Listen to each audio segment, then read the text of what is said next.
Mesdames et messieurs, bonsoir et bienvenue dans cette édition spéciale justement sur le 17 octobre 1961, un crime d'État colonial. Ce soir, on va consacrer cette édition à la commémoration du 63e anniversaire du massacre du 17 octobre 1961 qui a connu justement une page importante de notre histoire où plus de 200 Algériens ont été tués dans une répression sanglante à Paris. Pour débattre de ce pan de l'histoire, j'ai le plaisir d'accueillir ce soir, désolé pour la voix, M. Saïd Labidi, journaliste algérien, qui a déjà travaillé dans des journaux en France. M. Labidi, bonsoir. Bonsoir, merci pour l'invitation. Et bien sûr, avec moi pour m'accompagner dans cette émission, M. Sofiane Baroudi, connu justement des téléspectateurs de Al24 News pour tout ce qui concerne le patrimoine, la mémoire et l'histoire. Nous avons également avec nous à partir de Paris, la voix me revient, M. Mathieu Rigous, sociologue et chercheur français, aussi documentariste, qui interviendra avec nous justement pour parler de cette date historique qui a marqué les relations ou un petit peu l'histoire coloniale entre la France et l'Algérie. Et bien sûr, également avec nous, Youssef Boussouma, journaliste au site QG décolonial, qui interviendra également avec nous sur ce sujet.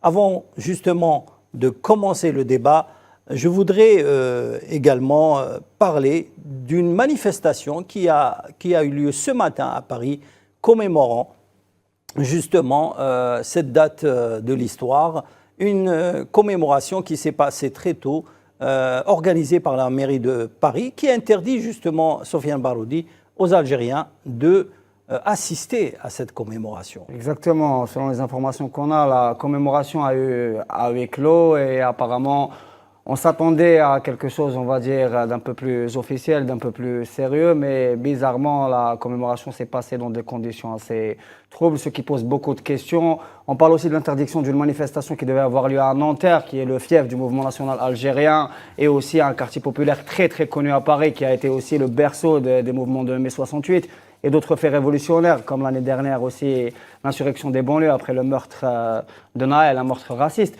Et donc ça pose aussi beaucoup de questions sur la volonté de Paris de reconnaître les crimes de guerre et les crimes contre l'humanité, notamment le 17 octobre 1961, qui est en Algérie la journée nationale de l'émigration et qui tient beaucoup à cœur la communauté nationale en France et aussi les Algériens ici en Algérie. On s'attendait à ce qu'il y ait, si vous voulez, un pas plus ferme qui soit fait en avant, notamment après le travail de la commission mixte d'historiens qui a été instituée il y a 2 ans. On a parlé un peu d'avancées, un peu de pas fait en avant, mais ce qui se passe en ce moment, on va dire, nous rappelle que le plus important, ce sera d'imposer un rapport de force pour justement avoir enfin la revendication de tous les Algériens et de l'État algérien, qui est celle de la reconnaissance nécessaire des crimes de guerre, des crimes de la colonisation, et aussi, si vous voulez, éventuellement aussi de réparation liées à ces répressions sanglantes.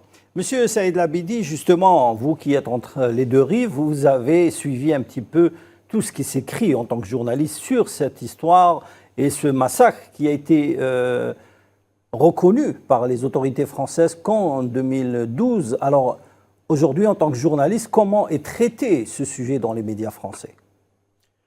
Il n'est quasiment pas traité, pour être clair. Il faut un peu faire un petit rappel historique.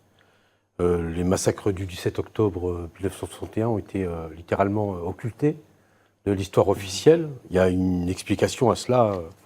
Il y a eu un autre événement tragique qui a été mis en avant, qui a occulté le massacre des Algériens. C'est la répression d'une manifestation organisée par le Parti communiste l'année suivante, Métro Charonne, qui a servi d'occultation le 17 octobre 1961. Mais je dirais que le déni est ce qui caractérise l'État français s'agissant de la guerre d'Algérie, s'agissant de son passé colonial.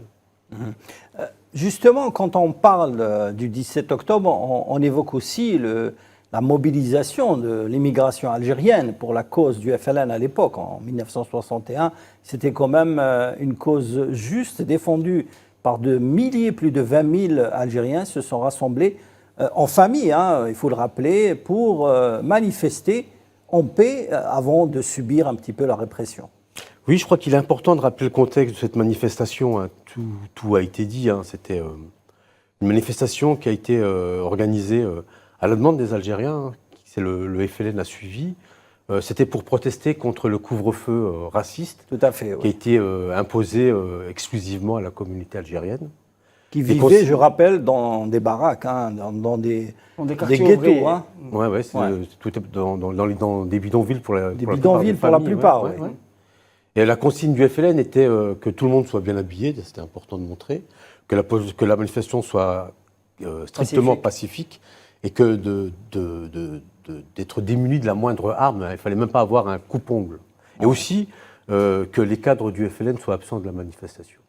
Oui, c'était un message clair pour démontrer que ce n'est pas une action seulement politique, mais surtout une action populaire, hein, des Algériens qui étaient unis derrière leur mouvement national. Alors, unis derrière leur mouvement national, c'est quasiment un euphémisme, si je peux me permettre. Ce qu'il faut savoir, c'est que les 350 000 Algériens qui vivaient dans la métropole avant 1962 ont tous été encadrés à un moment donné par le FLN. Si au départ, il y a eu une lutte entre... si l'immigration algérienne était plutôt favorable au MNA de Messali Hadj en 1954. Il y avait une lutte intestine dans les années 60 entre le MNA et le FLN. Ça appartient à l'histoire, mais... il y a eu même des films sur ça. Il y a eu des films. Et d'ailleurs, quand les historiens français traitent du sujet, ils insistent que sur cet aspect. Il faut savoir qu'on ne va pas non plus s'éparpiller, mais le FLN a invité Messali Hadj à rejoindre le mouvement. Messali Hadj, qui est un ouvrier de Citroën, des usines Citroën à Niort, avait carrément déclaré quand la délégation du FLN l'a rencontré que c'est pas lui qui rejoignait le FLN, c'est le FLN qui devait le rejoindre. Donc, fin de la discussion. Oui, Sofiane ?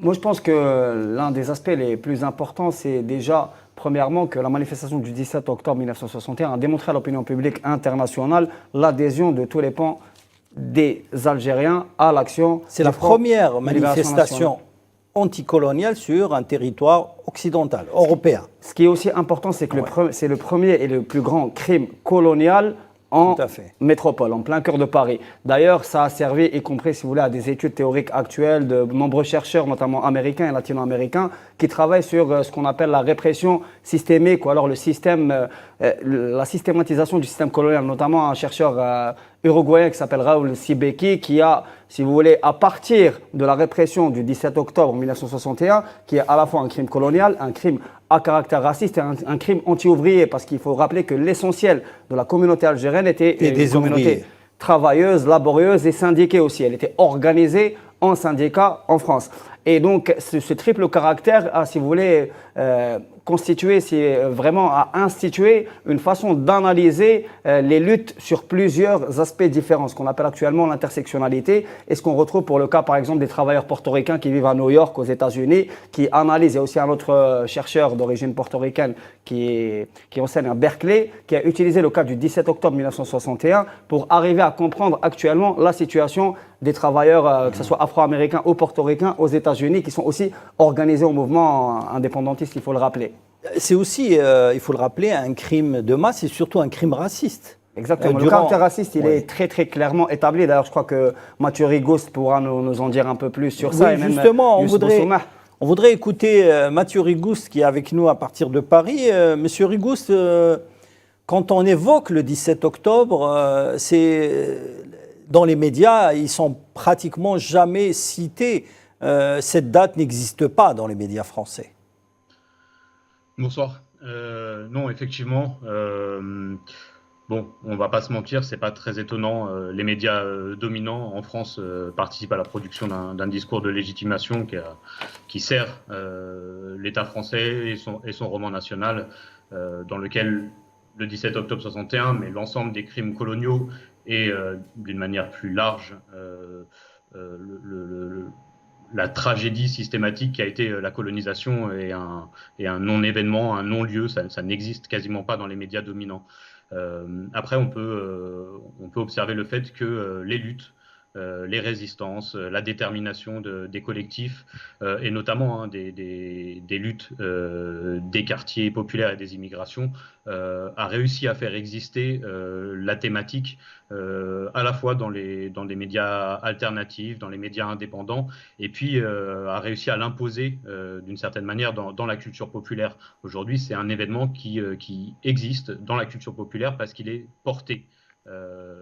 Ce qui est étonnant, Monsieur Rigous, c'est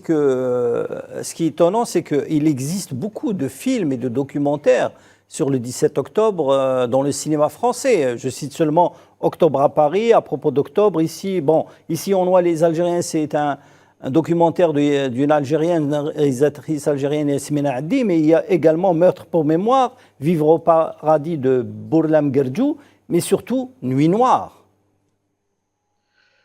Oui, mais c'est des films qui sont jamais passés à la télé. Certains, comme Nuit noire, est passé à la télé. Vivre au paradis est passé à la télé.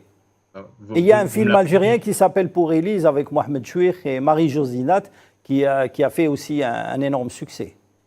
Bon, mais sur la télévision française, sur les principales chaînes, c'est évidemment des films qui, je vous le dis, moi, je n'avais pas connaissance qu'ils aient été projetés. Et s'il n'y a pas un travail de commémoration populaire qui est porté, non, ça n'existe pas dans la culture dominante en France. Mais parce que ça vient justement éclairer la structure raciale et répressive de l'impérialisme français. Moi, j'ai grandi à Gennevilliers, donc une banlieue populaire qui est inscrite dans cette histoire-là, et j'en ai jamais entendu parler autrement qu'à travers ces commémorations populaires, où justement à l'époque, c'était simple, c'était des associations et des collectifs et qui ont dû lutter même contre les gestions municipales, etc., pour pouvoir faire exister la possibilité de se rassembler et simplement de donner un nom à cette histoire-là. Alors, il y a aussi eu un travail d'historien, mais qui a aussi été pour beaucoup un travail d'historiographie indépendante, parce qu'il a fallu aussi imposer même ce thème-là à l'intérieur de l'université. Monsieur Boussoumah, je vous voyais hocher de la tête. Je suppose que vous êtes un peu d'accord avec moi que ces films ont un peu donné de la matière aux historiens. Alors, ces films ont donné de la matière aux historiens, mais je suis d'accord également avec mon ami Mathieu Rigouste, en ce sens qu'on n'a pas extrait je pourrais dire, la substantifique moelle. C'est-à-dire qu'il y a des films qui sont passés, dont Nuit noire, justement, qui est excellent, qui est un film qui a été fait par Arte, même. Mais le problème, c'est que la suite n'est pas venue. Alors, la suite, c'est quoi? Ce sont les manuels scolaires. Dans les manuels scolaires, lorsque l'on parle du 17 octobre, on rend responsable uniquement le méchant préfet Papon. Alors, certes, il était méchant, mais on oublie que ce crime du 17 octobre est un crime d'État qui implique tout l'État français, et d'ailleurs là-dessus on pourrait s'appesantir, depuis au moins Michel Debré, comment Roger Frey, le ministre de l'Intérieur, Michel Debré, le Premier ministre, et tous les autres ministres. Tous les ministères ont été mis à contribution, le ministère de la Jeunesse et des Sports pour garder les gens détenus, le ministère des Armées, le ministère des Transports pour transporter les gens, et le problème il est que on n'a pas vraiment fait de pédagogie autour de ce massacre. C'est un crime d'État. Il n'y a jamais eu de commission d'enquête. On ne cherche pas à savoir combien de morts il y a eu, alors que c'était quand même des gens qui vivaient sur le sol métropolitain. On ne cherche même pas à savoir 200, 400. Ça n'a aucune importance. C'est comme si c'était des animaux.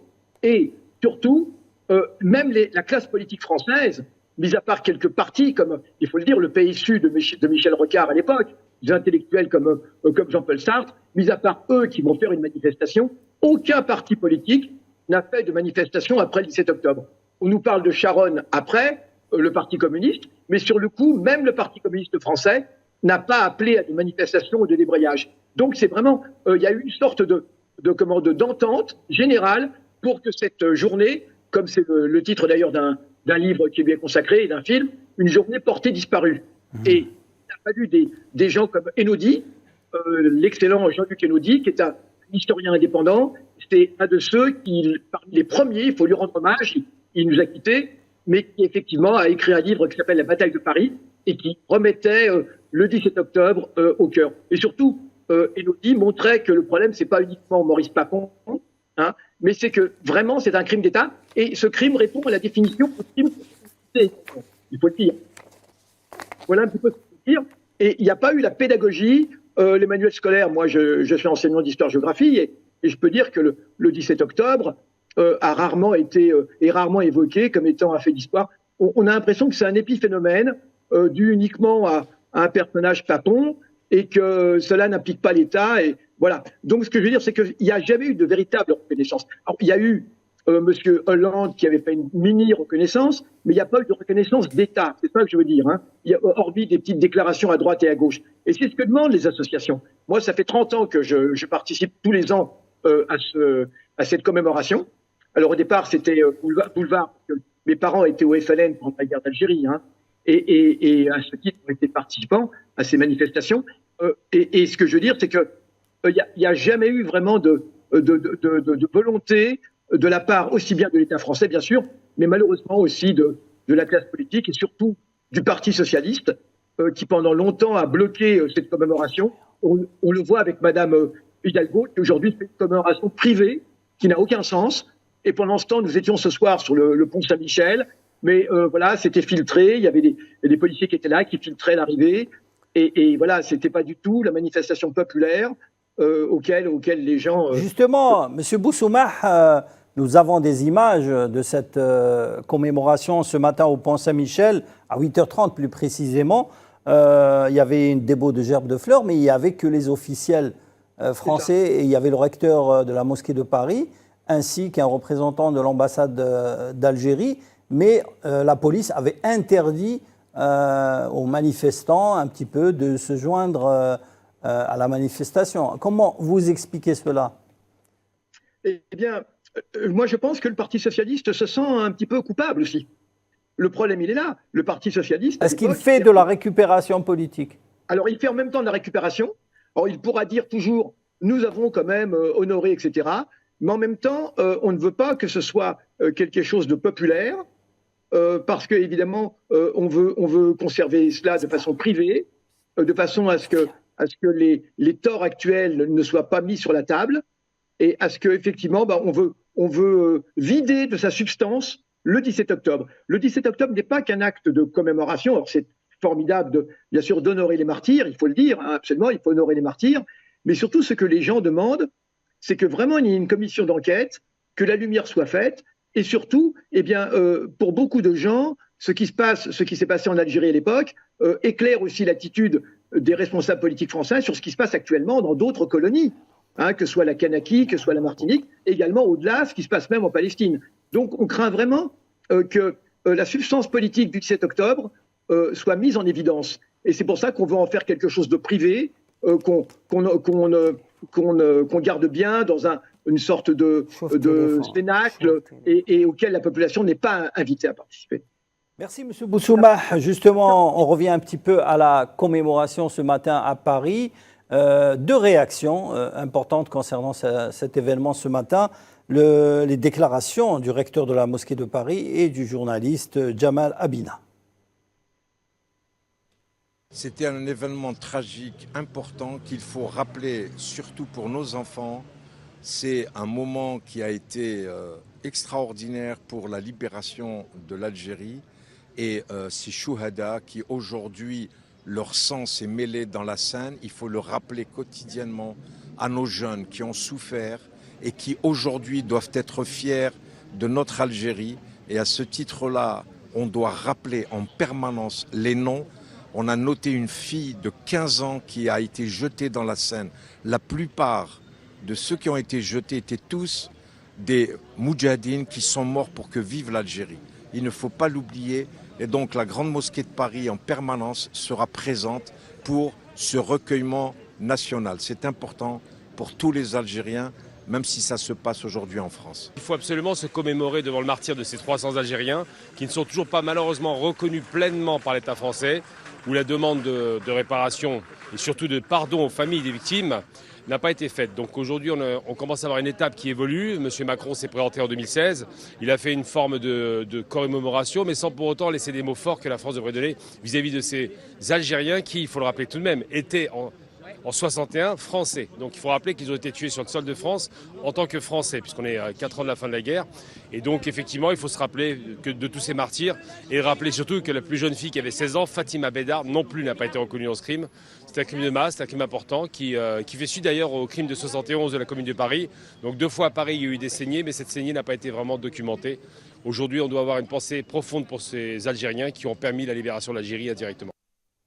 Voilà, c'était des images décrochées ce matin par Al24 News à Paris concernant la commémoration organisée par la mairie de Paris. C'est quand même anormal que la mairie de Paris, dirigée par Anne Hidalgo, qui est du Parti socialiste, récupère un événement commémorant un massacre d'Algériens le 17 octobre 1961.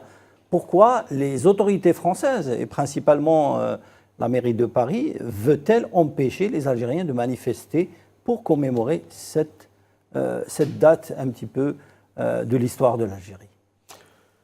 C'est une constante dans l'histoire contemporaine d'empêcher la communauté algérienne de s'organiser, de montrer qu'elle est organisée. Il y a eu un événement récent. Les Algériens de France ont voulu commémorer la journée des Shahids. Tout à fait, oui. On l'a vu sur les réseaux sociaux que la mobilisation allait être importante. Elle a été interdite au dernier moment. Tout comme la communauté s'était rassemblée tout récemment pour manifester son soutien à l'Algérie. La mobilisation s'est faite, devait avoir lieu place de la République, finalement, par un espèce en jouant au chat et à la souris avec les autorités préfectorales. Les Algériens ont tenu le droit de se rassembler place du colonel Fabien, où il y a eu 3000 personnes qui étaient rassemblées, où ça a été aussi occulté par les médias. Mais le maître mot, c'est bien récupération. Quand il y a des autorités françaises, souvent municipales, daignent rendre hommage à ces événements, c'est surtout à visée électoraliste. Mais ces images n'ont pas été diffusées sur les chaînes d'info françaises. C'est des images que nous avons prises ce matin exclusivement et qui n'ont jamais été montrées ce matin sur BFM ou sur CNews. Ça démontre une logique d'occultation qui perdure. Et justement, quand on parle de médiatisation, c'est quand même pas normal qu'on empêche des manifestants algériens de se rassembler juste pour une commémoration. C'est quand même important pour l'histoire. Quand on fait des commémorations concernant d'autres histoires ou dates importantes françaises, c'est toléré, mais pas en ce qui concerne une date quand même historique qui a été reconnue par l'Assemblée française il y a quelques mois seulement, qui a reconnu que suite aux déclarations du président Hollande, mais aussi aux déclarations du président Macron.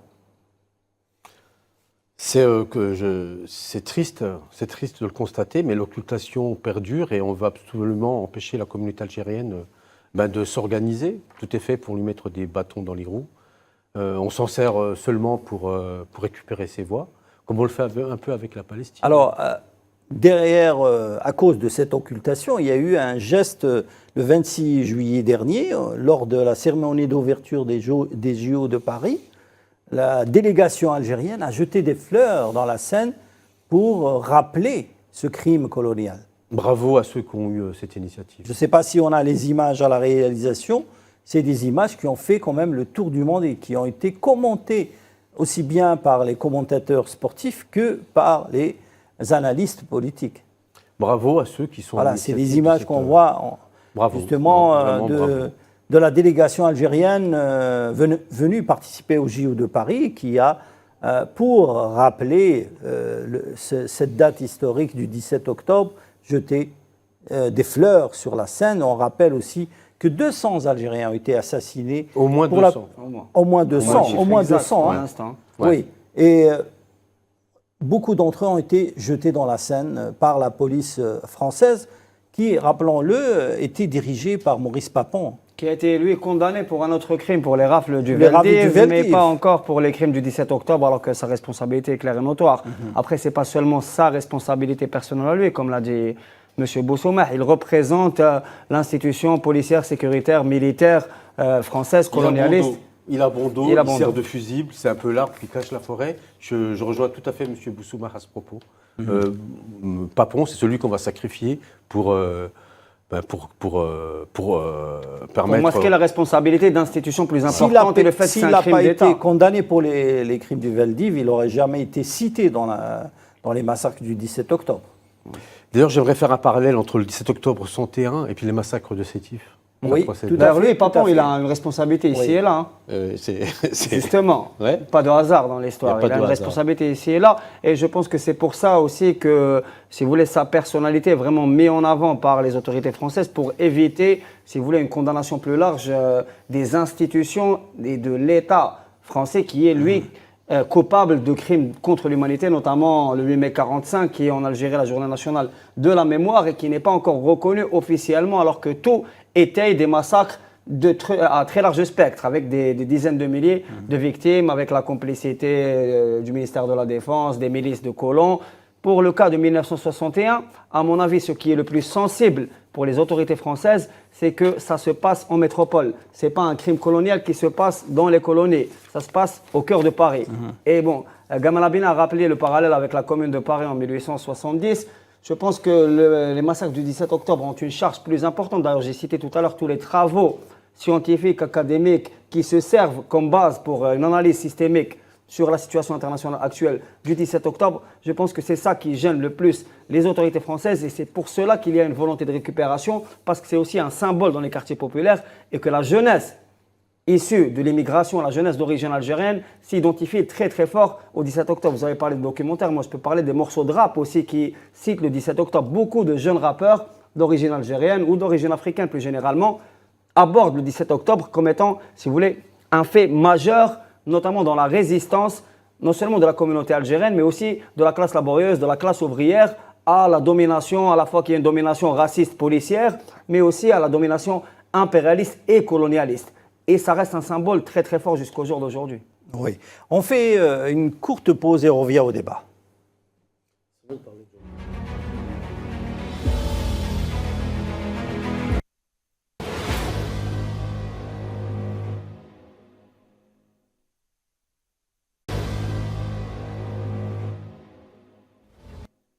Voilà, on revient au débat avec une intervention. On voudrait bien écouter M. Mathieu Rigouste qui est avec nous à partir de Toulouse pour justement parler de ce parallèle entre le 17 octobre et le 8 mai 1945. Le parallèle, en fait, c'est la structure de l'histoire coloniale. C'est que, et ça commence pas avec 1945, avec Sétif, Kelma et Kherata, mais l'ensemble de l'histoire de la conquête coloniale en Algérie est faite de massacres, d'une domination militaire impitoyable, et les manifestations populaires, les résistances populaires, elles aussi accompagnent toute l'histoire de l'occupation impérialiste française en Algérie. D'une certaine manière, on pourrait dire que cette conquête n'a jamais été terminée parce qu'en fait, le peuple algérien ne s'est jamais soumis. La conquête s'est faite en plusieurs étapes et à chaque fois, elle s'est vue opposer des résistances de type manifestation, de type insurrection, des résistances plus invisibles ou invisibilisées.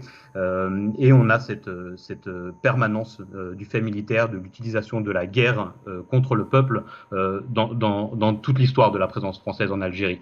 Et alors donc, ça débouche sur des massacres de masse le 8 mai 1945, mais on a aussi un autre événement qui est connu en Algérie, mais qui est absolument invisibilisé en France, et qui est un autre crime colonial, un autre massacre de masse d'une manifestation populaire, en fait de dizaines de manifestations populaires, et qui sont alors connues en Algérie autour du 11 décembre, du 11 décembre 1960, mais donc pour avoir travaillé dessus, en fait, on se rend compte que c'est des manifestations dans toutes les grandes villes, dans toutes les villes moyennes en Algérie, et qui sont elles aussi d'abord attaquées par l'extrême droite coloniale, réprimées par la police, l'armée est envoyée, et on compte au moins, au bas mot, 260 morts pendant les 3 semaines d'insurrection de décembre 60 en Algérie, qui elles aussi sont un des grands actes du mouvement de libération du peuple algérien. Et d'une certaine manière, ce crime colonial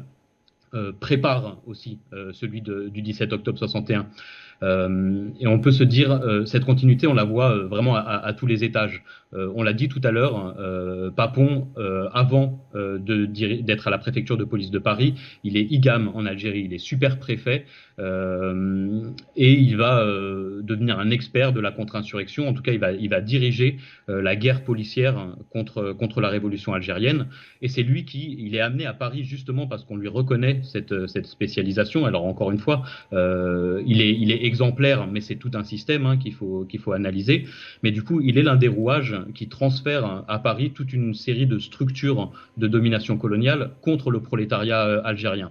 Que ce soit aussi bien les unités harkis que des systèmes de surveillance des travailleurs algériens, l'utilisation de la torture, des disparitions, etc. Tous ces dispositifs-là traversent toute l'histoire de l'encadrement policier des travailleuses et des travailleurs algériens à Paris.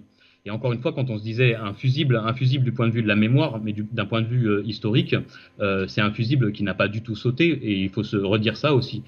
Papon et l'ensemble des fonctionnaires de tous les ministères qui ont été cités tout à l'heure, mais aussi des agents de police, sont restés en place. Ils sont restés en place jusqu'au bout de leur carrière, et du coup, ils ont aussi formé des générations suivantes.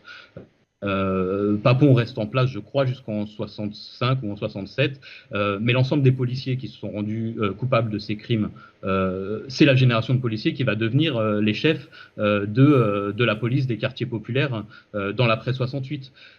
Et l'ensemble de ce personnel-là va continuer à travailler et à former des générations suivantes jusqu'à, on l'a dit tout à l'heure, la permanence de ces crimes policiers, crimes racistes et sécuritaires qui nous occupent encore aujourd'hui et qui, de la même manière, restent impunis. Et restent impunis, oui. Monsieur Rigouste, 60 ans après, pourquoi, à votre avis, la politique française, parce qu'il faut bien le dire, c'est les politiciens français, et pas les historiens, parce que les historiens ont écrit et parlé des événements de la guerre d'Algérie et de la colonisation. Aujourd'hui, les politiques français refusent justement de reconnaître ces crimes coloniaux.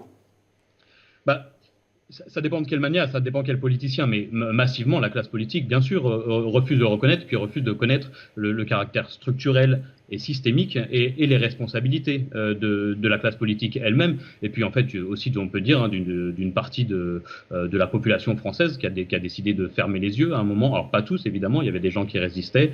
Il y avait du côté des Français une minorité de gens qui soutenaient le mouvement indépendantiste et même qui ont apporté leur soutien. Mais de toute évidence, il reste quelque chose dans la classe politique actuelle qui est lié à la continuité de cette histoire. Et la continuité de cette histoire, c'est la structure coloniale, c'est le fait que la société française reste une société coloniale, reste un système impérialiste. Et Youssef Boussouma l'a dit tout à l'heure, cette continuité, on la voit aujourd'hui dans la collaboration impérialiste avec l'écrasement du peuple palestinien, la guerre au Liban, on la voit aussi avec la guerre policière qui est menée contre les résistances en Kanaki, en Martinique et dans les 10 outre-mer en général, et puis dans la répression finalement des luttes contre les crimes policiers, mais en fait de la plupart des mouvements sociaux qui, en général, maintenant sont traités à travers des dispositifs qui, eux-mêmes, héritent de cette histoire coloniale. Et du coup, j'ai envie de dire, d'une certaine manière, évidemment, la classe politique actuelle ne peut pas assumer le fait qu'on ait une analyse critique, une pensée critique sur ces éléments-là, parce qu'ils viennent souligner le fait que quelque chose n'a toujours pas été résolu de ce point de vue-là. C'est-à-dire qu'un État qui s'est construit en prétendant répandre la civilisation, les droits humains, etc., c'est en fait construit sur l'exploitation, l'oppression et des massacres de masse, et il continue à reproduire son hégémonie autour de ce système de violence. Monsieur Boussouma, vous avez vu tout à l'heure des images de la commémoration à Paris. La maire de Paris, Madame Hidalgo, a déposé une gerbe de fleurs, mais elle n'a pas fait de déclaration politique pour parler de cette commémoration de ce massacre du 17 octobre. À votre avis, à quoi sert le geste quand il n'y a pas la parole? Faire ce qu'on appelle communément, permettez-moi l'expression, de l'enfumade, de l'enfumage même. C'est de l'enfumage, c'est une pratique qui était courante dans la gestion coloniale, on le sait malheureusement, qui évoque de douloureux souvenirs, mais il y a aussi un enfumage politique. Un enfumage politique. C'est un leurre, quoi. Oui, bien sûr. Et un leurre. Et on veut en même temps dire on a fait quelque chose, mais sans aller loin, parce qu'il faut comprendre à quel point l'Algérien en général et l'Algérie en général est si fondamental dans la vie politique française. On a vraiment le sentiment que l'Algérie est quelque chose qui est fondamental. C'est un élément par rapport auquel beaucoup de politiques qui va même scinder la vie politique française. La guerre d'Algérie, la guerre d'indépendance algérienne a marqué profondément ce pays et on le voit et même au fondement de clivages politiques fondamentaux. Évoquer l'Algérie, c'est quelque chose d'extrêmement problématique pour la classe politique française. On voit bien que cette lutte d'indépendance algérienne n'a toujours pas été admise dans ce pays. C'est absolument incroyable. Des décennies après, je crois que c'est fondamental pour comprendre. C'est un des nœuds politico-historiques fondamentaux de la France, cette lutte algérienne, parce qu'elle est au croisement de beaucoup de questions. Qu'est-ce qu'être citoyen? Qu'est-ce que le droit? Qu'est-ce que la justice? Qu'est-ce que cette France, cette République française qui prétend donner des leçons d'humanité au monde entier? Cette lutte d'indépendance algérienne et la façon dont la répression s'est effectuée, bat en brèche complètement le discours droit de l'homiste dont la France se prévaut habituellement. La preuve manifeste que les prétentions ne sont pas au niveau des réalités. Alors la maire de Paris, je le dis d'autant plus pour le Parti socialiste, qui est le parti colonial par excellence en France. Mais vraiment, autant on peut dire que les gaullistes ensuite, De Gaulle a été un adversaire, mais ensuite disons que on peut dire qu'il a essayé d'établir des relations, disons qu'il n'a pas continué forcément. Alors évidemment, c'est grâce à la lutte algérienne, on est bien d'accord. Il n'a fait aucune concession, il a été contraint.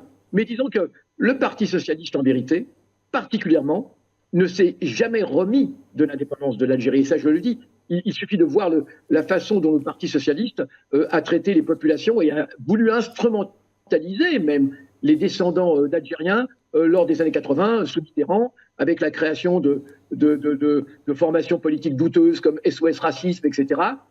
À chaque fois, on est à la fois dans la récupération ou dans l'occultation. Quand on ne peut pas récupérer, on occulte. Et tout ça, c'est parce que le Parti socialiste lui-même n'a jamais fait son aggiornamento par rapport à la question coloniale. Je rappelle que la SFIO était le premier parti politique au sein de ce qu'on appelait les Européens d'Algérie.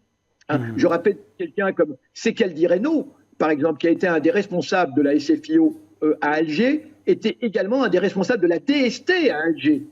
Et lorsqu'il arrive en France, il a changé de casaque, il est devenu gaulliste, mais c'est autre chose. Donc voilà, le Parti socialiste a un gros problème avec l'histoire coloniale, et pas uniquement que par rapport à l'Algérie, par rapport à toute la gestion coloniale. Tout le monde se souvient de Guy Mollet, c'est réellement Guy Mollet qui commence en 1956 la guerre d'Algérie avec l'envoi du contingent. Mitterrand est connu également, tous les patriotes qui ont été guillotinés par Mitterrand. Donc voilà, donc le Parti socialiste veut dire on a fait quelque chose, mais en même temps pas trop, parce qu'on sait qu'en France, être ami des Algériens, franchement, c'est pas bien vu. C'est pas bien vu au niveau de la classe politique. Alors c'est complètement stupide. Ces deux pays pourraient avoir des partenariats beaucoup plus enrichissants. On le voit à quel point la France aujourd'hui traîne des pieds. Et ne fait pas ce qu'il faudrait faire. Il y a d'autres pays qui ont fait des efforts. Il y a d'autres pays, d'autres anciennes puissances coloniales qui ont fait des efforts. Mais la France, décidément, a vraiment beaucoup de mal avec ça. Merci, M. Boussoumah.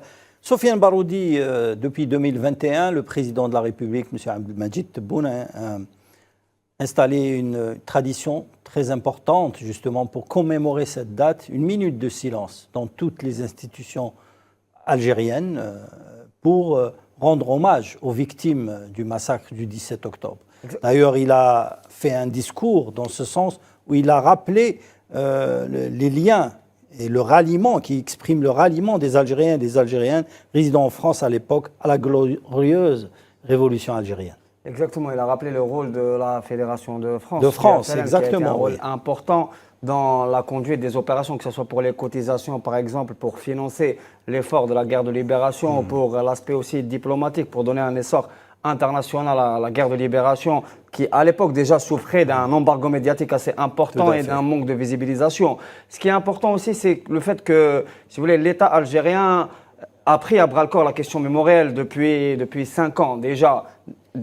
Déjà en instaurant la tradition de commémorer le 17 octobre 1961, il y a aussi une stèle qui a été inaugurée à la mémoire des déportés, notamment des déportés de Nouvelle-Calédonie qui ont été déportés après l'insurrection de 1871, notamment en 1872, après les fameux procès de Constantine.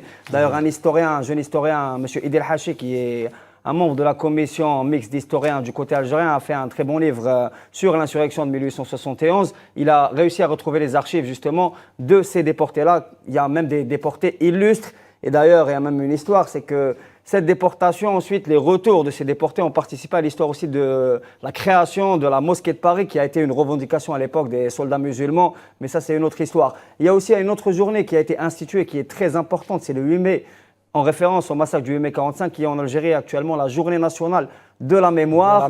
Il y a des commémorations partout dans le pays. Il y a aussi une volonté d'approfondir l'étude objective et scientifique de l'histoire, à la fois pour participer, si vous voulez, à un apaisement nécessaire des mémoires, mais l'apaisement, il a cherché notamment au niveau français, parce que, si vous voulez, de l'autre côté, les questions sont encore très passionnées. Il y a des groupes de mémoire et des groupes mémoriaux, notamment l'extrême droite et certains lobbies, qui, eux, sont très attachés à une version complètement galvaudée pour des raisons politiques actuelles évidentes, parce que, malheureusement, la situation actuelle reproduit, si vous voulez, un racisme systémique et reproduit une mentalité qui a été héritée de la colonisation pour gérer actuellement les affaires. J'ai parlé tout à l'heure, par exemple, du crime du jeune Naël l'année dernière, de l'assassinat qui a ému notamment les quartiers populaires. 1 an plus tard, on n'a toujours pas désigné les coupables et le policier a été récompensé, c'est devenu un millionnaire. C'est-à-dire que, si vous voulez, il y a vraiment une situation en France de non-apaisement mémoriel qui crée aussi, si vous voulez, des clivages qui peuvent conduire, et c'est eux qui le disent, à une guerre civile, parce que les descendants justement des populations qui ont lutté pour leur indépendance ont besoin d'une reconnaissance nécessaire. En Algérie, on arrive à avoir le recul nécessaire, à favoriser les études. Vous avez parlé des messalistes par exemple. Les historiens algériens qui vivent en France écrivent sur le mouvement messaliste. Leurs livres sont publiés en Algérie, sont diffusés. On arrive à en discuter. Il y a des hommages qui ont été rendus à Messalih Hadj, qui est considéré comme le père du mouvement national algérien. On arrive à aller au-delà des complications de l'histoire. Du côté français, on voit que la politique des petits pas continue, qu'il y a un malaise très très profond qui est dangereux, notamment pour eux. Parce que, comme je le disais, nous on arrive à déjà instituer des moments importants. La commission d'historiens mixtes du côté algérien, elle arrive à avancer, mais les obstacles à petits pas, comme vous dites. À petits pas, parce que les obstacles se font de l'autre côté. Par exemple, pour la restitution qui a été demandée des objets, de certains objets mémoriaux, notamment ceux appartenant à l'émir Abdelkader, le Bournos, l'épée et le Coran. Les difficultés viennent de l'autre partie. C'est-à-dire que normalement, la restitution est quelque chose de complètement naturel. Ça a été fait, par exemple, pour les effets personnels du roi Béhanza, du Dahomey, le roi du Dahomey, du Bénin. Je ne vois pas pourquoi, pour le cas de l'Algérie, il y a toujours des problématiques et des blocages. Je pense que la réponse est dans le fait que certains lobbies, et notamment l'extrême droite, qui a d'ailleurs perdu le second tour à cause de la mobilisation, il faut le dire, notamment des Algériens en France, je pense que c'est eux qui bloquent toujours. Ils sont alliés aux merzen, aux lobbies sionistes, et l'Algérie reste toujours malheureusement pour eux quelque chose qu'ils n'arrivent pas encore à digérer ni à avaler, mais malheureusement pour eux, on est encore là. Monsieur Labidi, justement, Monsieur Baroudi a parlé de l'histoire et de la mémoire entre l'Algérie et la France. On se rend compte d'année en année qu'on n'avance pas dans justement l'histoire, la commémoration et surtout les rappels de ce qui s'est passé durant cette colonisation. On reste bloqué sur des dossiers pour la France qui n'avancent pas. La France a un problème avec son histoire coloniale, c'est évident. Et surtout la colonisation en Algérie. Surtout, tout particulièrement la colonisation en Algérie. C'est pas la politique des petits pas, c'est la politique de un pas en avant, 2 pas en arrière. Oui, en fonction de plusieurs contextes. Hein. Il y a des gens qui s'en servent pour des raisons électoralistes, des deux côtés. Il y a au niveau local des élus qui s'en servent pour rafler les voix des descendants d'Algériens. Et puis à l'échelle nationale, on en fait un thème.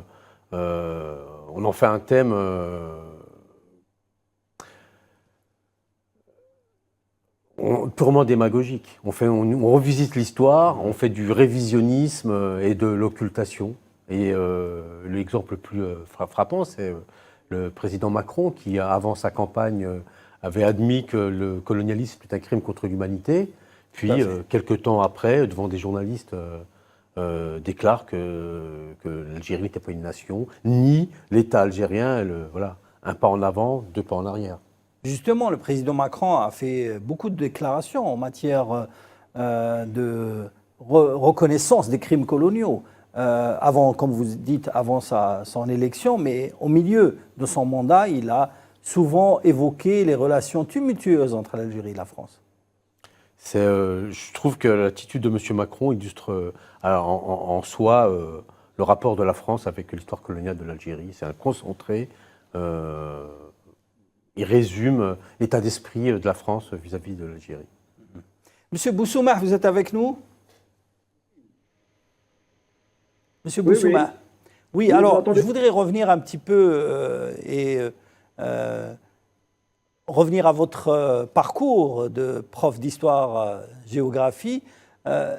L'histoire reste une page qui n'a pas été tournée entre l'Algérie et la France. On sent que plus de 60 ans après l'indépendance, beaucoup de choses restent à faire et on ne tourne pas la page, comme a dit Chirac un certain temps. On ne déchire pas la page, mais on la tourne. Oui, mais vous avez tout à fait raison. C'est-à-dire qu'effectivement, il y a des faits d'histoire qui sont évoqués dans les programmes scolaires, mais vous savez, il y a un principe, c'est surtout pas de vagues, comme on dit, pas de vagues. Alors, et ça a été évoqué par nos amis tout à l'heure, entre autres Sofiane, mais comment il y a des lobbies. Le lobby pied noir est très fort en France. Hein. L'extrême droite française est très très forte, et surtout dans certaines régions de France, le sud de la France, ce que j'appelle moi l'Alabama française. Faut bien avoir ça en tête. On se croirait dans le sud des États-Unis à une grande époque. Hein. Les populations immigrées souffrent vraiment. On a des élus, et pas uniquement dans des villes qui ont été prises par l'extrême droite, comme Béziers, mais d'une façon générale, on a des casernes, on a des élus, on a tout un lobby pied noir, lobby aussi, harki aussi. Hein. Mais comment ça se fait, M. Boussouma, que les déclarations anticoloniales, justement, restent concentrées sur des élus gaullistes, hein. Je cite Dominique de Villepin, qui a souvent s'est exprimé, il a cette chance de s'exprimer sur des plateaux de télévision des grandes chaînes françaises pour dénoncer tout ce qui a été dit et écrit sur l'Algérie et la guerre d'Algérie. Parce que justement, il y a eu ce qu'on appelle une parenthèse gaulliste. C'est étonnant, mais il y a eu une parenthèse gaulliste. Je crois qu'après la guerre d'Algérie, le général de Gaulle a pris acte de la naissance de la nation algérienne, de la renaissance de la nation algérienne. Je crois qu'il en a pris acte. Alors, de Gaulle est un homme de droite, on est bien d'accord, hein, mais je pense que d'une certaine façon, il a fait ce que le reste de la classe politique française n'a pas fait. Et une fois que de Gaulle n'est plus là et que son héritage a disparu, c'est comme si l'impensé colonial revenait avec force comme un cheval au galop. Hein. C'est-à-dire que cet impensé colonial, si vous voulez, il y a eu une défaite coloniale de la France, mais il n'y a pas eu de décolonisation des esprits. Ce que j'appelle décolonisation des esprits, c'est une éducation. Vous voyez, c'est une éducation. Il ne s'agit pas de bourrer le crâne, bien évidemment, mais il s'agit d'expliquer en quoi la colonisation, il n'y a jamais eu d'héritage positif. Or, on a vu des politiques français qui se précipitent pour dire l'héritage politique. On a vu des députés, y compris des députés socialistes dans le sud de la France, donner raison à Sarkozy à l'époque, lorsque Sarkozy avait parlé d'héritage positif. Donc, on a tout cela, on voit bien que on veut pas. Vous savez, c'est comme le pétainisme. Hein. Comment le pétainisme a été vaincu, mais je dis, moi aussi, il n'y a pas eu de dépétainisation des esprits. Hein. Et puisque l'on parlait du lien, vous savez qu'il y a aussi un lien entre le pétainisme et la lutte, et la répression des Algériens en France. Vous savez qu'un certain nombre de fonctionnaires français qui étaient dans ce qu'on appelait le bureau nord-africain. Le bureau nord-africain, c'était un bureau qui s'occupait des affaires indigènes, des affaires africaines, à Paris, qui était situé à Barbès. Hein. Et ce bureau, un certain nombre de fonctionnaires français de ce bureau, lorsque l'occupation allemande s'est déroulée, ont intégré ce qu'on appelait la Gestapo française. Et ils ont carrément collaboré, etc. Eh bien, ce qu'il faut remarquer, c'est qu'ensuite, après-guerre, un certain nombre, après une petite période, disons, d'épuration, ont été réintégrés dans le service. Et on va retrouver ces gens-là à la préfecture de police, justement. On oublie cela. C'est qu'à la préfecture de police, on avait des gens qui ont participé, qui ont collaboré. Hein, par souci de ne pas créer de fracture dans la société, eh bien, on a évité d'épurer tout le monde. L'épuration ne s'est jamais déroulée en France, contrairement. On a tendu des pauvres femmes. Voilà. Oui, Monsieur Boussoumah, merci beaucoup pour votre témoignage. Toujours un plaisir de vous écouter et parler d'histoire et de relations politiques. Alors, je rappelle que vous intervenez avec nous à partir de Paris. Monsieur Mathieu Rigourd, sociologue et chercheur français, était avec nous à partir de Strasbourg. Monsieur Saïd Labidi, merci de votre intervention. Sofiane Baroudi, toujours un plaisir. Cette émission est à présent terminée, toujours fidèle au poste et à la mémoire. Gloire à nos martyrs. Restez branchés sur Al24 News.